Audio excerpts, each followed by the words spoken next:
'Cause I can't do these long drives sitting in the backseat, thinking about that one night when the world got fire. Nampak biasa, tapi buah merah ni pernah disebut dalam Al-Quran sebagai buah dari syurga. Dalam surah Al-An'am, Allah sebut tentang delima sebagai salah satu tanda kebesaran ciptaannya. Dari dulu lagi, orang Arab anggap buah ni simbol kesihatan dan keseimbangan tubuh. Dalam setiap biji kecil delima, ada pelindung semula jadi yang luar biasa, kaya dengan antioksidan, vitamin C dan polifenol yang bantu lawan radikal bebas dalam darah. Sebab tu, delima ni sangat baik untuk jantung, tekanan darah dan tenaga dalaman. Banyak kajian sains pun dah buktikan jus delima bantu turunkan kolesterol, stabilkan tekanan darah dan tingkatkan fungsi jantung. Sebab bila darah sihat, seluruh badan pun ikut sihat. Tapi sayangnya,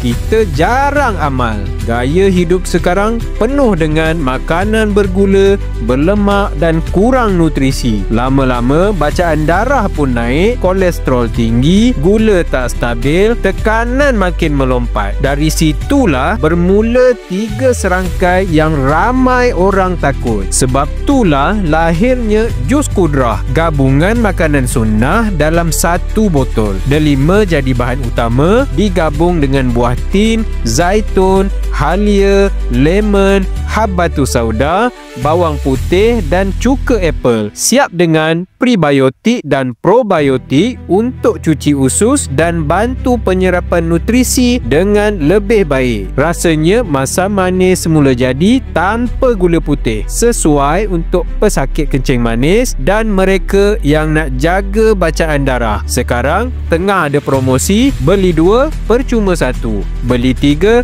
percuma 2. Siap free COD ke Singapura. Ikhtiar cara sunnah dengan kebaikan delima dari Al-Quran hanya dalam Jus Kudrah.